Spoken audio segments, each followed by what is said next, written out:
This is Algebra 2, Lesson 12. I'm on page 68 and 69. It's all about the equation of a line. All right. Equation of a line. There are three different types of equations to represent a line.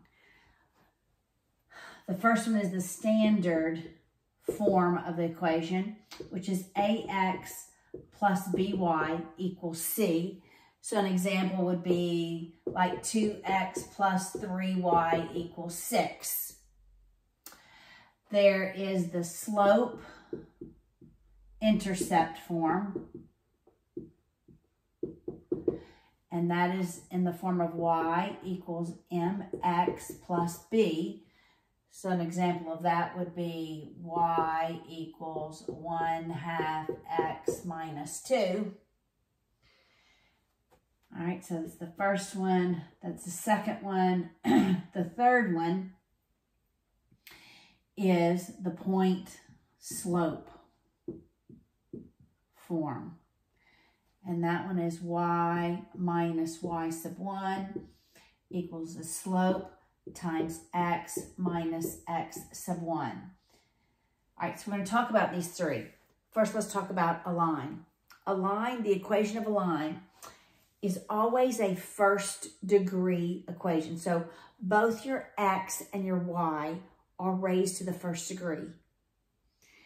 And so when you have an equation that is a first degree equation, then the line has only one direction. We read lines are graphs, all graphs, left to right.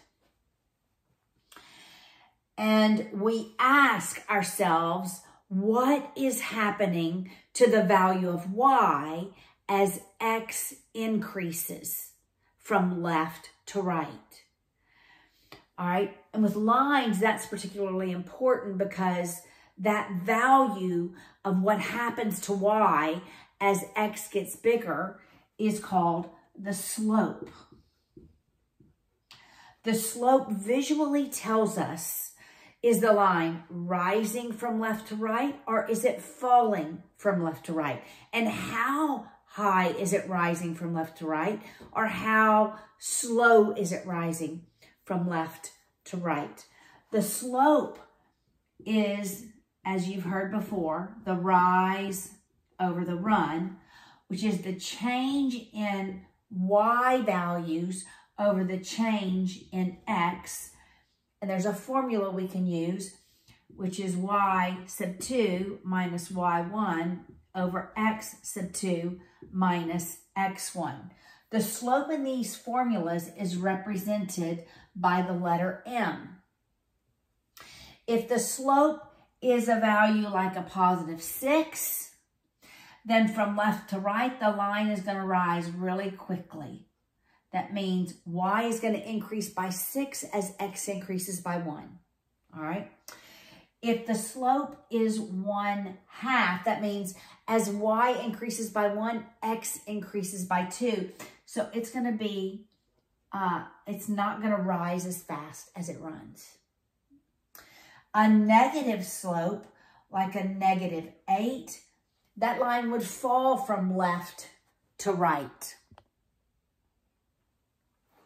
And it would fall fast. It's going to fall on the y-axis.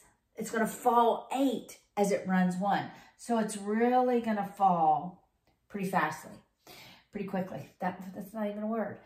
And if it were a fraction like -2/3, that says y is falling 2 as x moves in the positive direction, 3. So it's going to be a slightly flatter line. So slope is a key value to understand, a key term to understand when we're talking about lines.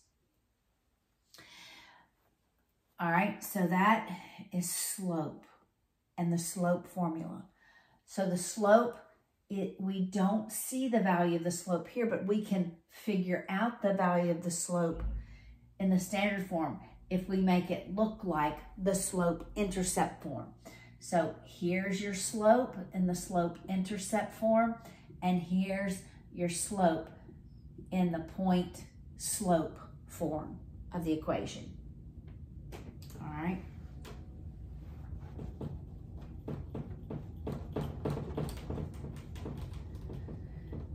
Now there's another important concept.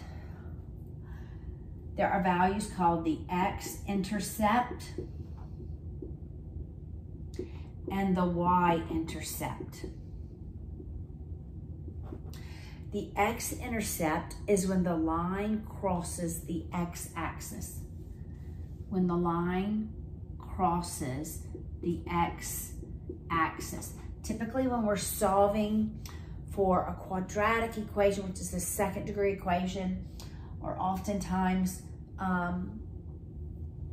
a first degree equation, we're solving for where it crosses the x-axis. And where it crosses the x-axis, you're gonna have a number for x, but the value of y is 0, because this is where it's gonna cross the x-axis. And the value of y at every point on this x-axis is 0. The y-intercept is in one of these formulas, the slope-intercept. It is notated by the letter B in that formula. And this is where the line crosses the y-axis. When it crosses the y-axis, at every point, it doesn't matter where it crosses it, the value of x is 0. So at your y-intercept, you're gonna have a 0 coordinate for x and then a number or a value for y. All right, so here, looking at this formula, in the slope-intercept, we know that my slope is 1/2. That means y is increasing 1 as x is increasing by 2.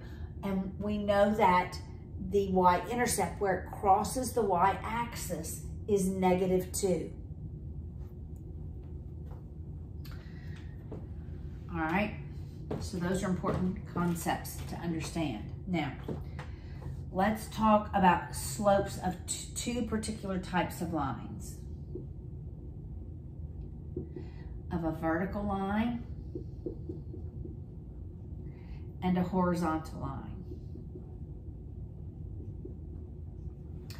All right, a vertical line, it only intersects the x-axis.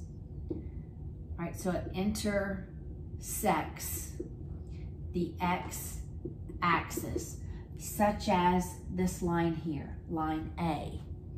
The equation for every vertical line, since it intersects the x-axis, is x equals whatever the number is. All right, so for example, A, it intersects the x-axis at -3. So the equation for line A would be x equals -3. All right, that's the equation. You can't just write a number for a vertical line.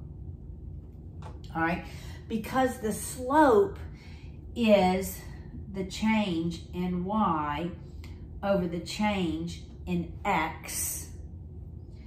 Y changes a lot on this vertical line. So we have a change in y. What we don't have is a change in x. At every point in this line, the value of x is -3.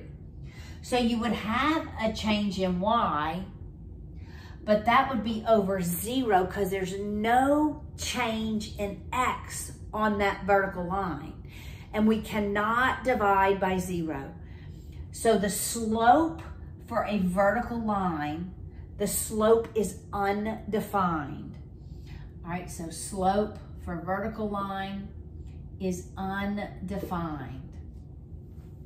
All right, and the equation, because it intersects that x-axis only, it doesn't have a y-intercept, is x equals the number that it is at every point on that line. For a horizontal line, the horizontal lines, they intersect the y-axis.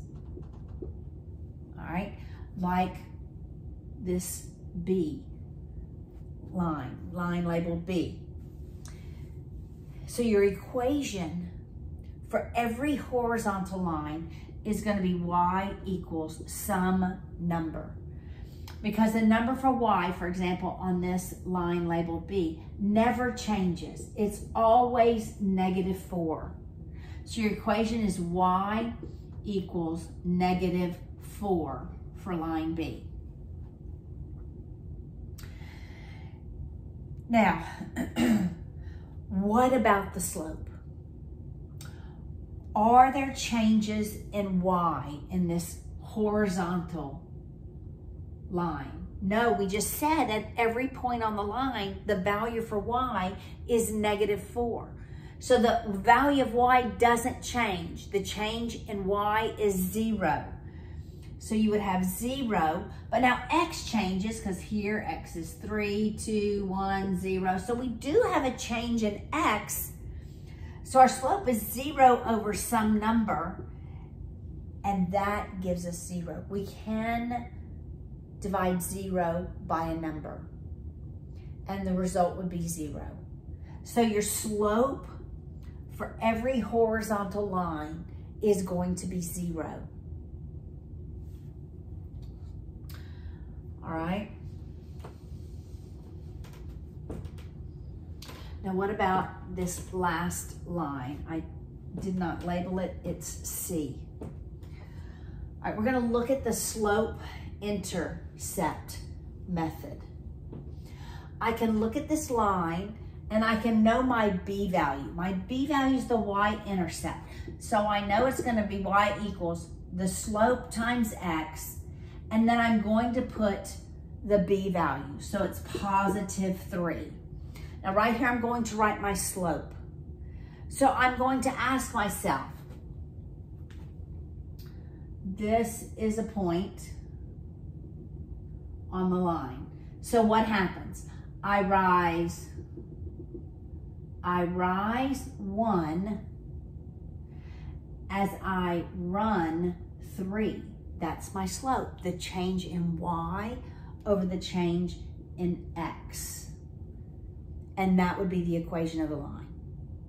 All right, so you look for your y-intercept, and then you look for 2 clear points. Like I would not choose a random point here because it doesn't go all the way to 3.